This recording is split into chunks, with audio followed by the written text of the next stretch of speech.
اب میری پلیٹ میں کھانا تو ڈال دو، کیا اتنا بھی سلیقہ نہیں آتا تمہیں؟ توبہ ہے، میں تو تنگ آ گیا ہوں، رضی نے ربیہ سے کہا۔ سب کے سامنے شاید اسے اپنی انسلٹ فیل ہونے لگی تھی۔ کہنے لگی ایسی بھی کوئی بات نہیں ہے۔ جلدی سے اس نے باؤل پکڑا اور رضی کی پلیٹ میں کڑی ڈالنے لگی، لیکن پتہ نہیں کیوں اس کے ہاتھ کپ کپا رہے تھے، اس لیے کڑی آدھی رضی کے سوٹ پہ گر گئی اور آدھی اس کی پلیٹ میں۔ او یو نان سینس! وہ بری طرح سے دھاڑا۔ سب کے سب اس کی طرف دیکھ رہے تھے۔ ایک خاموشی تھی جو چھا گئی تھی۔ یہ کیا کیا ہے تم نے؟ رضی فوراً سے کھڑا ہو گیا۔ وہ میرا ہاتھ۔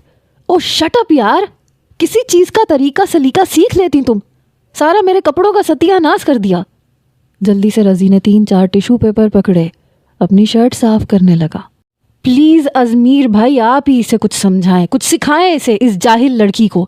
میرا اس کے ساتھ گزارا کرنا بہت مشکل ہے۔ رضی کرسی کھسکا کے اٹھ کے نیچے جا چکا تھا۔ ربیہ کی تو جان پہ بنی۔ رضی آپ کہاں جا رہے ہیں؟ میں گھر جا رہا ہوں، اور پلیز میرے پیچھے مت آنا، کھانا کھاؤ اور اماں کے ساتھ آنا۔ بدتمیز لڑکی۔ رضی کا رویہ دیکھ کے ہم سب حیران تھے۔ ہر وقت ہنسنے مسکرانے والا خوش اخلاق سا رضی، وہ تو شاید کہیں گم ہو کے رہ گیا تھا۔ لگ رہا تھا جیسے یہ رضی کوئی اور ہو۔ میری تائی اماں تو حیرت سے رضی کے رویے کو دیکھے جا رہی تھی۔ چھوٹی تائی اماں کہنے لگی، بیٹا تم کھانا کھاؤ، کتنی بار تمہیں سمجھایا ہے، جیسا وہ چاہتا ہے ویسی بن جاؤ۔ لیکن ازمیر اس بار چپ نہیں ہوا۔ کہنے لگا، چچی یہ رضی کا رویہ مجھے سمجھ میں نہیں آ رہا۔ شادی کو ابھی وقت کتنا گزرا ہے؟ مشکل سے 15 سے 20 دن، اور آپ کیا چاہتی ہیں 15-20 دنوں میں میری بہن اس کی مرضی کے مطابق سانس لینا شروع کر دے؟ لڑکی کو بھی وقت چاہیے ہوتا ہے۔ یہ سن کے چھوٹی تائی اماں کہنے لگی، ارے تم تو رہنے دو ازمیر، تمہارے منہ سے یہ بات نہیں جچتی۔ ارے بنا رخصتی کے تمہاری ماں نے سارا کھانا بہو کے ہاتھ سے بنوایا ہے، تو کیا تمہاری ماں پہ یہ بات جچتی ہے؟ ازمیر کہنے لگا، یہ میرا اور میری بیوی کا معاملہ ہے، اور میں چاہوں گا کہ بیچ میں کوئی نہ بولے۔ پتہ نہیں کیوں لیکن میرا حلق خشک ہوا، کیونکہ وہ بہت غصے میں تھا۔ چھوٹی تائی اماں کہنے لگی، تو پھر یہ بھی ربیہ اور رضی کا معاملہ ہے میاں، تم بھی چپ ہی رہو تو بہتر ہے۔ ازمیر کہنے لگا، میں جانتا ہوں آپ یہ سب کچھ کیوں کر رہی ہیں ربیہ کے ساتھ۔ بات کہیں سے کہیں جا رہی تھی۔ بڑی تائی اماں ازمیر کے برابر میں بیٹھی تھیں۔ ازمیر تم چپ رہو۔ نہیں اماں، میں کیوں چپ رہوں؟ آپ نے دیکھا نہیں ہے رضی کا رویہ؟ ربیہ آنسو بہا رہی تھی، کہنے لگی، بھائی پلیز چپ کر جائے۔ چھوٹی تائی اماں کہنے لگی، نہیں نہیں، چپ کیوں کر جائیں، اب جب بات شروع ہوئی ہے تو بات کرنے دو۔ ہاں بولو بیٹا، بتاؤ کیوں کر رہے ہیں ہم تمہاری بہن کے ساتھ یہ سب کچھ؟ وہ کہنے لگا، کیونکہ ذکی کا رشتہ جو نہیں ہوا ابیہا کے ساتھ، میں نے اس سے نکاح کر لیا، اس بات کا بدلہ لے رہے ہیں آپ لوگ میری بہن سے، جس کا کوئی قصور نہیں ہے۔ اس بار ذکی بھائی بھی چپ نہیں رہے، کہنے لگے، ازمیر زبان سنبھال کے بات کرو۔ میں نے ہمیشہ ابیہا کو اپنی چھوٹی بہن سمجھا ہے، کیونکہ ہمیں پتا تھا کہ وہ تمہاری منگیتر ہے۔ دادی اماں نے بچپن سے اسے تمہارے نام کر دیا تھا، اس لیے نہ میں نے کبھی ابیہا کو اس نظر سے دیکھا تھا اور نہ رضی نے، اور ویسے بھی ہماری کوئی بہن نہیں تھی، ہمارا رویہ ابیہا سے چھوٹی بہن کی طرح ہی تھا۔ لیکن جب ابیہا کو یہ پتا چلا کہ وہ تمہارے نام پہ منسوب تھی تو اس نے خود انکار کیا تھا۔ یہ منگنی میرے والدین کی مرضی سے ہوئی تھی، اور اس وقت میں بھی اس رشتے کو قبول نہیں کر پا رہا تھا۔ آنن فانن جیسے منگنی ہوئی تھی ویسے ٹوٹ بھی گئی۔ یہ 2-4 دن میں نے کیا ہی سوچ لینا تھا ابیہا کے بارے میں۔ بات ختم ہو چکی ہے، دوبارہ سے اس بات کو غلط رنگ مت دو۔ وہ ابھی بھی میرے لیے چھوٹی بہن کی حیثیت رکھتی ہے۔ اور رہ گئی بات ربیہ کی، تو تم جانتے ہو کہ ربیہ کو کام کرنے کی عادت نہیں ہے، کیونکہ بچپن سے اپنے چھوٹے بڑے سب کام تم ابیہا سے کرواتے آئے ہو۔ ہاں تو میری اکلوتی بہن ہے، اگر میں نے اس کے ناز نخرے اٹھائے ہیں تو اس میں کون سی مصیبت آ گئی ہے؟ ذکی کہنے لگا، یہی بات میں بھی کہہ سکتا ہوں، ابیہا بھی اکلوتی ہے، تو کیا تم نے کبھی اس کے ناز نخرے اٹھائے ہیں؟ تم ہمیشہ اس سے اپنے مطابق کام کرواتے رہے، تاکہ کل کو جب وہ تمہارے گھر آئے تو تمہیں کوئی مشکل پیش نہ آئے۔ اور اگر آج رضی ربیہ کو اپنے مطابق بنانا چاہتا ہے تو تمہیں تکلیف ہو رہی ہے۔ آج پہلی بار رضی نے اپنی مرضی سے ہٹ کے تمہیں ازمیر بن کے دکھایا تو تم سے برداشت نہیں ہو رہا۔ ازمیر پہلے اپنے گریبان میں جھانک کے دیکھو کہ تم کیا ہو۔ زبردستی دوسروں پہ اپنا حق جمانے سے تم کسی کے دل کے مکین نہیں بن سکتے، اس کے لیے محبت کا بیج بونا پڑتا ہے۔ رضی ابیہا سے ویسی ہی محبت کرتا ہے جیسی تم ربیہ سے کرتے ہو۔ جیسے تم سے اپنی بہن کے آنسو نہیں برداشت ہو رہے، رضی سے بھی ابیہا کی آنکھوں میں آنسو برداشت نہیں ہوتے، جو آج کل تمہاری وجہ سے وہ بہا رہی ہے، تمہارے رویے کی وجہ سے رو رہی ہے، لیکن تمہیں اس کے آنسوؤں کی پرواہ کبھی نہیں ہوگی۔ ہو گئی اس سے غلطی، معافی بھی مانگ رہی ہے نا تم سے۔ تم نے معاف کیا ہے کیا تم نے کبھی کوئی غلطی نہیں کی؟ کیا کوئی زیادتی نہیں کی ابیہا کے ساتھ؟ اس بار ازمیر لاجواب ہوا۔ ذکی بھائی کہنے لگے قصور ہماری دادی کا ہے، ان کو چاہیے تھا تمام پوتے پوتیوں کو یکساں اہمیت دیتی، زیادہ اہمیت یا تو ربیہ کو ملی یا پھر تمہیں۔ اور جانتے ہو اس کا نقصان کیا ہوتا ہے؟ اس کا نقصان یہ ہوتا ہے کہ باقی کے کزنز کے دل میں ان کزنز کے لیے کدورت بڑھنا شروع ہو جاتی ہے جنہیں خواہ مخواہ زیادہ اہمیت مل رہی ہوتی ہے، اور یہ فساد کی اصل وجہ ہے۔ اور پھر ہماری دادی نے شادی بھی آپس میں ہی کرنی تھی، تو یہ سب تو ہوگا۔ دادی ابھی تو شروعات ہے، آپ دیکھیں کیسے الٹ پلٹ کے آپ کو جواب ملتے ہیں۔ یوں ہی تو نہیں کہا گیا کہ انصاف سے کام لینا چاہیے، میانہ روی سے چلنا چاہیے۔ ذکی کی بات پہ سب چپ تھے۔ چھوٹی تائی اماں ٹھیک سے کھانا کھائے بغیر ہی اٹھ کے کھڑی ہو گئیں۔ اٹھو ذکی، اچھی عزت کروا لی ہم نے۔ پھر جب جانے لگیں تو ربیہ سے تائی اماں کہنے لگیں، بیٹا ابھی یہیں رکو، کام سیکھ لو جیسے ابیہا نے سیکھے ہیں۔ جب تم میرے رضی کے مطابق بن جاؤ تو آ جانا، بلکہ میں خود لینے آ جاؤں گی، رضی کو بھی ساتھ لے آؤں گی۔ ربیہ رونے لگی، چچی میں یہاں نہیں رہوں گی، مجھے ابھی جانا ہے آپ کے ساتھ۔ میرا کیا قصور ہے؟ بھائی کی غلطی کی سزا میں کیوں بھگتوں؟ ارے نہ بہن، کل کو تیری ماں کہے گی کہ پتہ نہیں میں نے تمہارے اوپر کون سے ظلم کے پہاڑ توڑ دیے، یا میرا بیٹا پتہ نہیں تمہارے ساتھ کون سی زیادتیاں کرتا ہے۔ وہ کہنے لگی کوئی زیادتی نہیں ہوتی میرے ساتھ، سن لیا آپ سب لوگوں نے۔ وہ زبردستی چھوٹی اماں کے ساتھ چلی گئی کیونکہ اسے رضی کو منانا تھا۔ ازمیر اٹھ کے اپنے کمرے میں چلا گیا۔ دادی اماں ہکا بکا بیٹھی تھی۔ میں بھی نیچے چلی گئی اپنے کمرے میں۔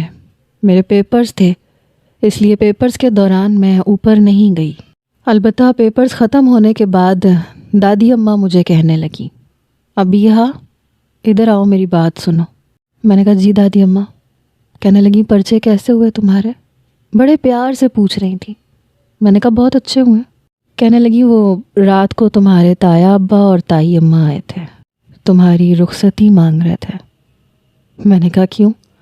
اب انہیں رخصتی کا خیال کیوں آ رہا ہے؟ دادی اماں کہنے لگی دیکھو غلطی میری تھی، میں نے ناانصافی کر دی، میں نہیں جانتی تھی کہ میری اس محبت کا نتیجہ یہ نکلے گا۔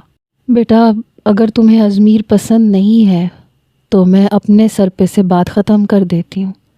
جتنی اہمیت ازمیر کی خوشی اور مرضی کی ہے اتنی تمہاری بھی ہونی چاہیے۔ میں نے کہا دادی بڑی جلدی خیال آ گیا آپ کو میرا نکاح ٹوٹے گا تو کیا بدنامی نہیں ہوگی؟ اب جو ہونا تھا ہو گیا، کر لوں گی میں گزارا آپ کے پوتے کے ساتھ، جیسے رکھے گا رہ لوں گی۔ یہ کہہ کے میں اپنے کمرے میں آ گئی۔ رات کو ازمیر کی کال آ رہی تھی، میں نے فون اٹھایا۔ کہنے لگا ابیہا آئی ایم سوری۔ میں نے کہا اٹس اوکے۔ کہنے لگا ناراض ہو مجھ سے؟ میں نے کہا نہیں، اتنا حق مجھے کہاں، حق تو صرف تمہیں ہے۔ اپنی بہن پہ بات آئی تو تمہیں میرا احساس ہو گیا، ورنہ نہ جانے تم میری سزا کو کتنا لمبا کر دیتے۔ کہنے لگا اچھا نا یار، ہو گیا نا احساس، لیکن یہ تو سچ ہے نا کہ میں نے تمہیں ٹوٹ کے چاہا ہے۔ تمہاری عزت میں کبھی بھی کوئی فرق نہیں کروں گا۔ رضی نے اچھے طریقے سے سمجھا دیا ہے مجھے کہ بیوی کے ساتھ کس طرح سے رہنا چاہیے۔ اسے صرف جنونی محبت نہیں، اسے عزت چاہیے ہوتی ہے، رسپیکٹ چاہیے ہوتی ہے۔ اچھا پلیز اپنا دل صاف کر لو۔ میں نے کہا سوچوں گی۔ یعنی کہ میں یہ سمجھ لوں کہ شادی کی رات مجھے تمہارے سامنے کان پکڑنے پڑیں گے؟